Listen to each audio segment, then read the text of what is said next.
नमस्कार दोस्तों, हमारे इस YouTube चैनल फुल इंस्पायर्ड में आपका दिल से स्वागत है।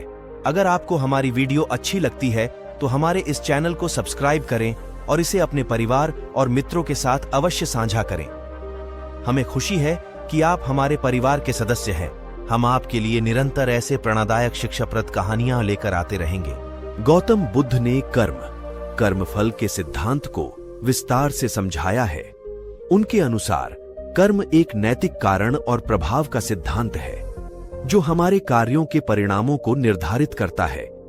यहां इस सिद्धांत को एक के बाद एक समझाया गया है। एक, कर्म का मूल सिद्धांत। कर्म का अर्थ है कार्य या क्रिया। प्रत्येक व्यक्ति जो कार्य करता है उसका एक परिणाम होता है। यह कार्य शारीरिक, वाचिक या मानसिक हो सकता है। 2, इरादे, चेतना का महत्व।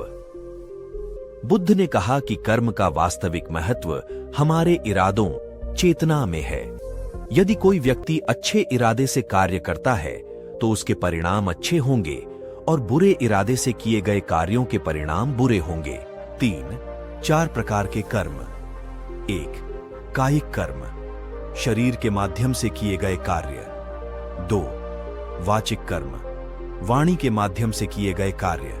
3, मानसिक कर्म, मन के माध्यम से किए गए कार्य। 4, आजीविका, जीवन यापन के लिए किए गए कार्य। 4, कर्म के फल, कर्मफल। कर्म के फल के परिणाम हमारे वर्तमान और भविष्य के जीवन पर असर डालते हैं। अच्छे कर्म सुखद अनुभवों को लाते हैं, जबकि बुरे कर्म दुखद अनुभवों को जन्म देते हैं। कर्म के फल तुरंत या बाद में अगले जन्म में मिल सकते हैं। 5, पुनर्जन्म और कर्म।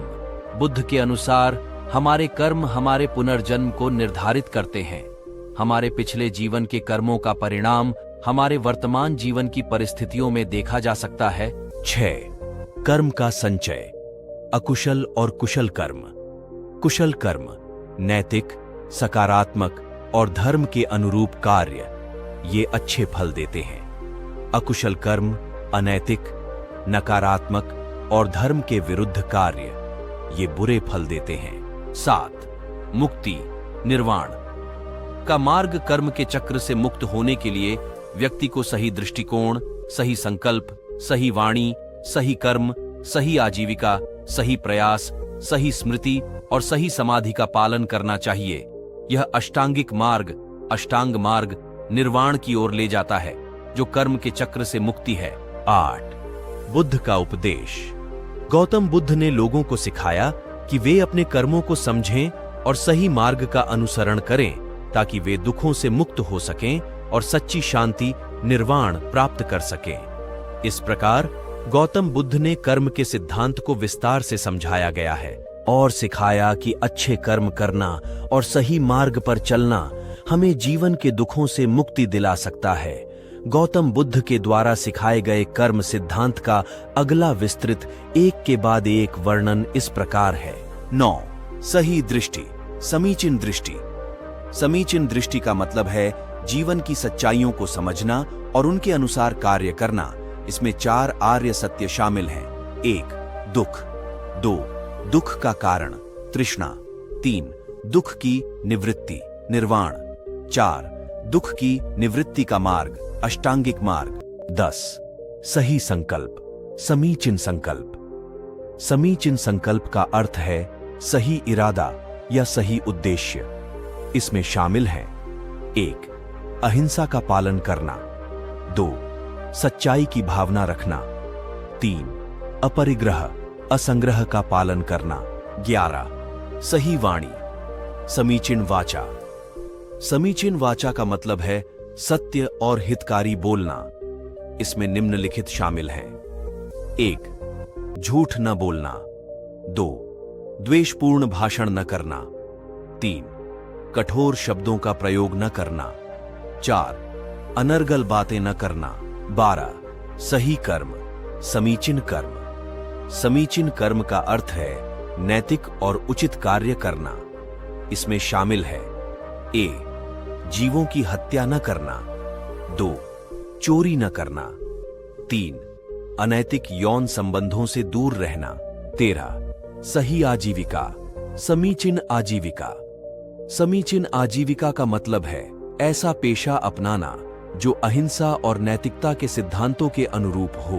व्यवसाय में कोई ऐसा काम न करना जिससे दूसरों को नुकसान हो, जैसे हथियारों का व्यापार, जीवों की हत्या, मादक पदार्थों का व्यापार आदि। 14 सही प्रयास, समीचीन व्यायाम। समीचीन व्यायाम का अर्थ है मानसिक और नैतिक उन्नति के लिए निरंतर प्रयास करना। इसमें 4 सही प्रयास शामिल हैं। 1 बुरे विचारों को उत्पन्न होने से रोकना। 2 उत्पन्न हो चुके बुरे विचारों का निवारण करना। 3 अच्छे विचारों को उत्पन्न करना। 4 उत्पन्न हो चुके अच्छे विचारों को बनाए रखना और उन्हें विकसित करना। 15 सही स्मृति, समीचीन स्मृति। समीचीन स्मृति का अर्थ है आत्म जागरूकता और वर्तमान क्षण में रहना। यह ध्यान और सतर्कता का अभ्यास है जिसमें व्यक्ति अपने विचारों, भावनाओं और कार्यों के प्रति सतर्क रहता है। 16 सही समाधि, समीचीन समाधि। समीचीन समाधि का मतलब है गहन ध्यान और मानसिक एकाग्रता। इसमें ध्यान के 4 स्तर, ध्यान की 4 अवस्थाएं शामिल हैं। 1 प्रथम ध्यान, इंद्रिय आसक्ति और विकारों का निवारण। 2 द्वितीय ध्यान, विचारण और भावना का निवारण, मानसिक एकाग्रता। 3 तृतीय ध्यान, आनंद और सुख की अनुभूति। 4 चतुर्थ ध्यान, शांति। 17 अष्टांगिक मार्ग का पालन। अष्टांगिक मार्ग के इन 8 अंगों का पालन करना व्यक्ति को कर्म के बंधनों से मुक्त करता है। यह मार्ग व्यक्ति को निर्वाण, मोक्ष की ओर ले जाता है, जहां दुखों का अंत होता है और शाश्वत शांति प्राप्त होती है। 18 निष्कर्ष। गौतम बुद्ध ने कर्म के सिद्धांत को केवल एक नैतिक नियम नहीं, बल्कि एक संपूर्ण जीवन शैली के रूप में प्रस्तुत किया। उनका उद्देश्य था कि लोग अपने कर्मों के प्रति जागरूक हों और सही मार्ग का पालन करके अपने जीवन को सुधारें और दुखों से मुक्ति पाएं। इस प्रकार बुद्ध का कर्म सिद्धांत और अष्टांगिक मार्ग हमारे जीवन को सही दिशा में ले जाने और अंततः निर्वाण प्राप्त करने का एक संपूर्ण मार्गदर्शन प्रदान करता है। अष्टांगिक मार्ग और कर्म के सिद्धांत को समझने के बाद गौतम बुद्ध के शिक्षाओं में आगे के कदम भी महत्वपूर्ण हैं, जो व्यक्ति को सही मार्ग पर चलते हुए आत्म साक्षात्कार और ज्ञान की ओर ले जाते हैं। यहाँ इन कदमों को एक के बाद एक समझाया गया है। 19 ध्यान समाधि का अभ्यास। ध्यान का नियमित अभ्यास मानसिक शांति और आत्म जागरूकता को बढ़ाता है। बुद्ध ने विभिन्न ध्यान तकनीकों का अभ्यास सिखाया, जिनमें विपश्यना, अंतर्दृष्टि ध्यान प्रमुख है। विपश्यना ध्यान से व्यक्ति अपने विचारों, भावनाओं और संवेदनाओं का साक्षी बनता है और उनके प्रति असंगठित रहता है। 20 विपश्यना ध्यान के चरण। 1 आसन शांत और स्थिर स्थिति में बैठना।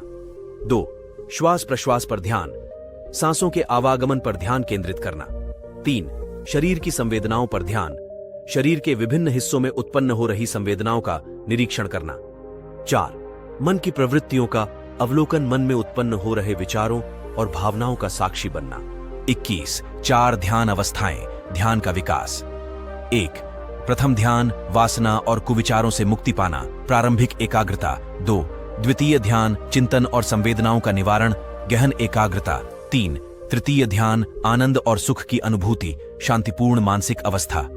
4 चतुर्थ ध्यान, पूर्ण शांति और विशुद्धि की अवस्था, समाधि। 22 प्रज्ञा ज्ञान, ध्यान के माध्यम से प्राप्त होने वाली अंतर्दृष्टि और समझ को प्रज्ञा कहा जाता है। प्रज्ञा के 2 प्रमुख रूप यह रहे। 1 संवित प्रज्ञा, सैद्धांतिक और बौद्धिक ज्ञान। 2 अनुभवजन्य प्रज्ञा, ध्यान और साधना के माध्यम से प्राप्त ज्ञान। 23 4 आर्य सत्य की गहन समझ। 1 दुख, जीवन में पीड़ा और असंतोष का अस्तित्व। 2 दुख का कारण, तृष्णा, लालसा और आसक्ति। 3 दुख की निवृत्ति, तृष्णा और आसक्ति का अंत, निर्वाण। 4 दुख निवृत्ति का मार्ग, अष्टांगिक मार्ग का अनुसरण। 24 5 शील, नैतिक आचरण। बुद्ध ने नैतिकता के पालन के लिए 5 प्रमुख शीलों की शिक्षा दी। 1 अहिंसा, जीवों की हत्या न करना। 2 सत्य, झूठ न बोलना। 3 अस्तेय, चोरी न करना। 4 ब्रह्मचर्य, अनैतिक यौन संबंधों से दूर रहना। 5 मदिरा और नशीले पदार्थों से परहेज, मानसिक और शारीरिक स्वास्थ्य के लिए नशा न करना। 25 बोधिसत्व मार्ग। बोधिसत्व वह व्यक्ति है जो बुद्धत्व की प्राप्ति के लिए प्रयत्नशील है और अन्य प्राणियों की मदद करने के लिए प्रतिबद्ध है। बोधिसत्व मार्ग का पालन करने वाले व्यक्ति निम्नलिखित गुणों का विकास करते हैं। 1 दान, उदारता, दान देना और दूसरों की सहायता करना। 2 शील, नैतिकता, नैतिक आचरण और अनुशासन। 3 शांति, धैर्य, सहनशीलता और सहिष्णुता। 4 वीर्य, उत्साह, साधना में उत्साह और दृढ़ता। 5 ध्यान, एकाग्रता, ध्यान और मानसिक स्थिरता।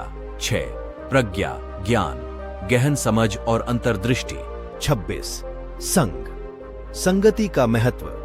बुद्ध ने संघ, साधकों का समूह की स्थापना की जिसमें भिक्षु और भिक्षुणियां शामिल थे।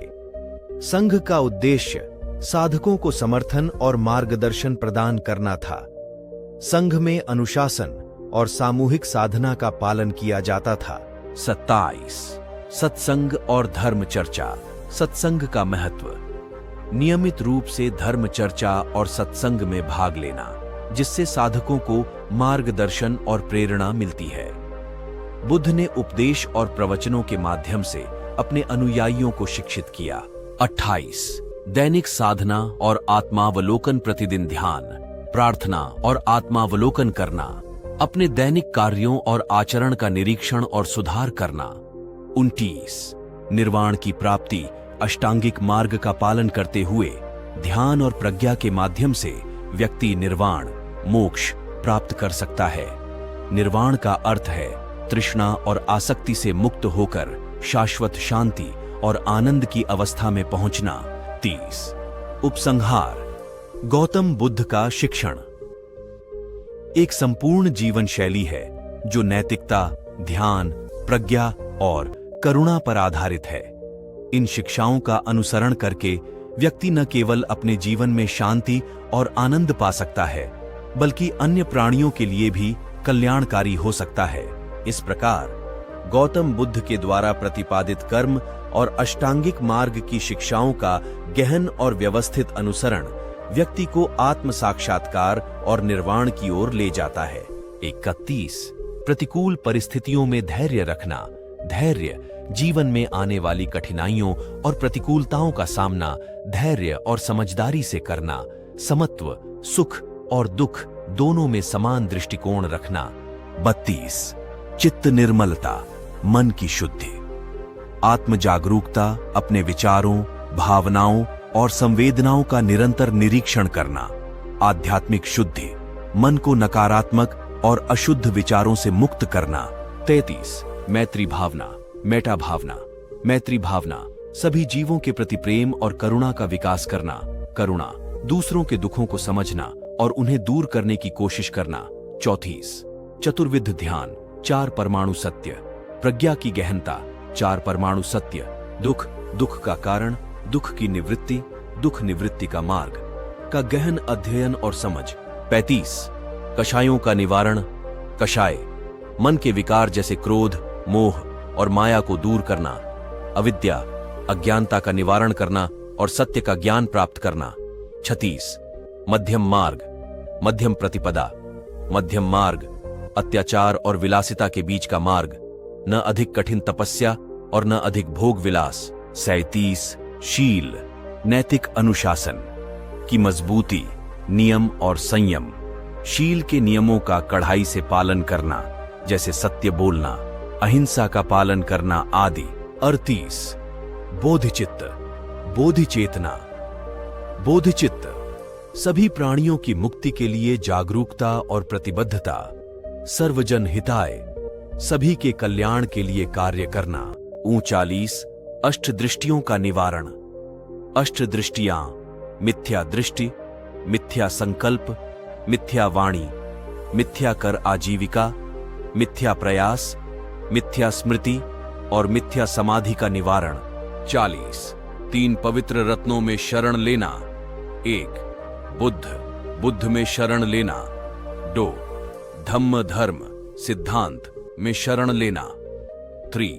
संघ, संघ, साधकों के समुदाय में शरण लेना। इन चरणों के माध्यम से गौतम बुद्ध ने अपने अनुयायियों को आत्मनिर्भरता, ध्यान, करुणा और सत्य की दिशा में प्रेरित किया। उनकी शिक्षाएं आज भी लाखों लोगों को जीवन में शांति, ज्ञान और मुक्ति की ओर ले जा रही हैं। इस प्रकार गौतम बुद्ध की शिक्षाओं का गहन अध्ययन और पालन व्यक्ति को आत्म साक्षात्कार, ज्ञान और अंततः निर्वाण की ओर ले जाता है।